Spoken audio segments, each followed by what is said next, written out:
Hey, welcome back. We got another hot tip for you for raising capital, and today we're going to be talking about building your platform. So building a platform, what does that even mean? I'm not talking about building a diving board or platform shoes or standing on a soapbox. Well, kind of standing on a soapbox, but virtually.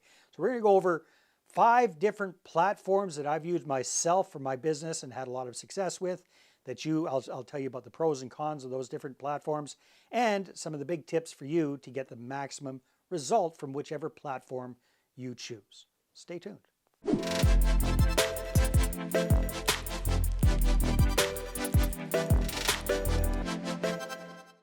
So what is a platform when it comes to real estate investing and especially when it comes to raising capital? Well, a platform is kind of like that virtual soapbox. It's a way for you to stand up on something and have an audience to speak to communicate with, to gather and to let know what you're up to create a following, to create fans, to create friends, to create a database, so to speak, of prospective investors. So it's a way for you to be seen as an authority, having your own platform.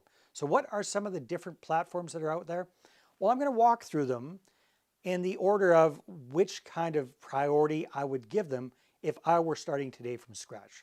So the first platform I think every serious real estate investor needs to have, especially when it comes to raising capital, is your own website. That's right, an investor-focused website. So chances are if you're in real estate investing, let's say you're in the I buy houses business, you've got a website that's focused on that business. Well, that's great. Keep doing that. But I'm going to recommend that you have a completely separate website for your raising capital business. This is going to become your online marketing hub. Everything comes from your website. Everything brings people back to your website so that you can really control the conversation. So when we're working with our clients, we help them create a website for them to communicate with their ideal prospective investors. That way, when people come to their site, they can poke around, they can watch videos, they can kind of Netflix on them, find out what they're all up to, what they're doing, and really get a good idea of what these people are doing. It really works on that know, like, and trust factor. Also, it becomes their online marketing hub because that's where we put their monthly newsletter, their video logs, their blog posts, everything's there. So that way they promote that. People go to their website, they check it out, they poke around, and they click on the big Contact Us tab for more information to book a call. That's the goal of that. So job number 1 is your first platform is to have your very own website. Some tips about that.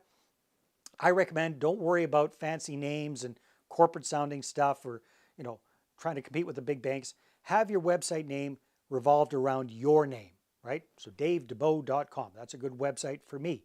Whatever your name is, .com would be ideal. If that's not available, and some sort of play on that. So it could be like DebeauProperties.com if that were for me.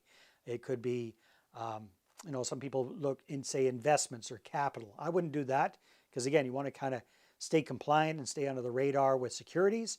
So keep it really revolved around you and your name. So bottom line is start with your own website. That's the first thing you want to do. Another option for you for creating a platform that's pretty quick, pretty easy is on social media. Now, I don't have experience with all the different social media platforms, so I'll talk about the one I do, and that is with Facebook. So you could start your own Facebook group. There's no cost to that. If you find a unique kind of a niche there, then you can attract people to that and really kind of control the conversation within that group. When you have your own Facebook group and you're positioned as the leader there, you can pick and choose who you allow to have in as members of your group. And if people don't behave, you can kick them out of your group, and then you can control the conversation that's in that group as well. So check out having a Facebook group. That's a good, inexpensive, easy to start platform for yourself as well. Something that I've had a lot of success with in the past, and I've seen lots of other people do as well, is starting their own real estate focused meetup group or their own real estate investment club. So way back in 2010, in the small city that I live in, I looked around and there were no real estate investment clubs in my area. I'd have to drive 2.5 hours to get to the closest real estate club. So I said, well, what the heck? Why don't I start one? So I started the first real estate club in the area, got it up, got it going, and ran it out of my office. It worked really, really well. We'd get together once a month. We'd get somewhere between 15 and 50 people coming out, depending on the topic and whatnot. And it was a very good way for me to connect with other local real estate investors. Now, you might be saying, well, Dave, I want to expand my network. I want to start raising capital. Why do I want to have a whole bunch of real estate investors come out if they're all looking to do the same thing? Well, here's what I found and what I've seen and what the experience of a lot of club owners has been, is that it's the 80-20 rule. Out of all of the people that tend to come to your club, 80% of them are not super active and 20% are the movers and the shakers. But you've got the large majority of them that have either done no deals or they've done 1 or 2 deals, but they aren't super active, but they get it. They understand the big benefits of real estate and real estate investing. So here's the thing. If you're part of this club, and more especially if you're leading the club, then you are automatically positioned as the authority, as the leader of that club. And those newbies are going to be more attracted towards you to do their first deal or to get started, or if they're too busy or they don't have time, they're going to be much more likely to want to partner with one of the leaders of the group. So position yourself as the leader. Another platform you can look at is having your own podcast. Now, I started my own podcast way back in 2018. And back then, I think there were 600,000 podcasts in the world. As of when I'm recording this right now, last time I looked, there were 6 million podcasts in the world. So it has just exploded, and it's easier and cheaper than ever to start your own podcast. And this could be a really good way for you to boost your authority and connect with a lot of ideal prospective investors. So here's some tips for if you're thinking about starting a podcast. Number one, I would suggest that you do it a little bit differently. Most of the real estate podcasts out there are busy interviewing other real estate influencers, other active real estate investors, other people in the business. But we have to be strategic here. If you're doing your podcast to really communicate with potential investors, then you have to give them the kind of content that's going to be of interest to them. So what do I mean by that? So for example, let's say I were wanting to attract local accredited investors in my town. I would probably start a podcast that was geared towards local movers and shakers. And then on my podcast, I would be interviewing my ideal prospective investors. And it wouldn't necessarily be around investing. It would be around what they've been doing. I would get the relationship going. I would interview them. I would position them as the expert, and I would really pump their tires. And in exchange, I would be starting that relationship with them. So I would get them into my world. And if they're interested in finding out more about what I'm up to with real estate investing, we would take it down that path offline. But for the podcast itself, I would be positioning them as the expert and really encouraging them to get the word out to as many people as they could as well. Does that make sense? Versus trying to just be one of another gazillion real estate podcasts that have just this kind of rotation of the same guests and the same topics over and over again. There's a big hint there for you. All right, so think about starting your own podcast. That is a great, great platform.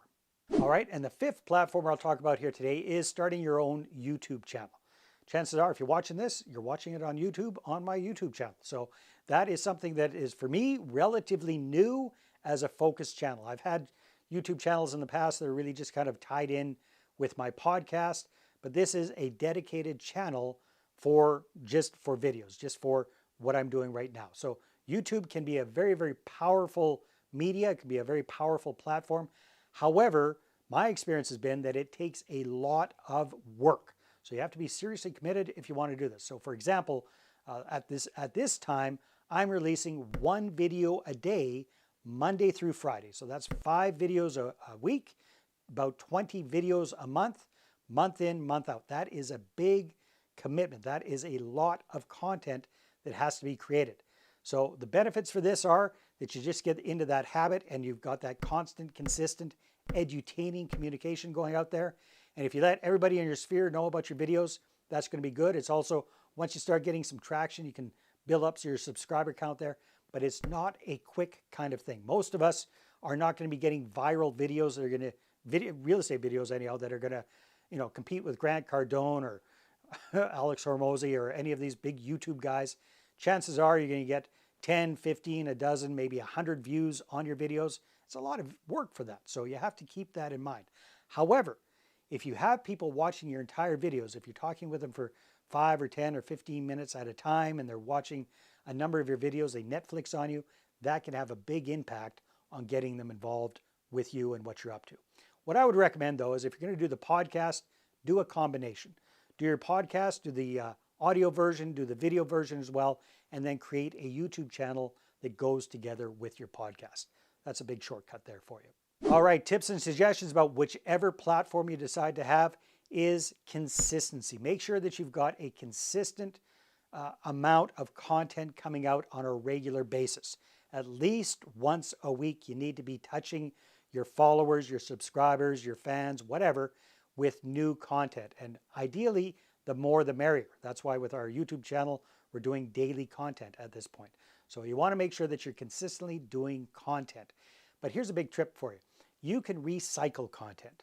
So for example, you can take, if you're doing a YouTube video, you can take the transcript for that and turn that into blog posts. You can turn that into articles. You can turn the video into reels. You can use it in different places. Same thing with your podcast. If you're doing podcast interviews, well, grab the video from that and do all of that stuff I just talked about as well.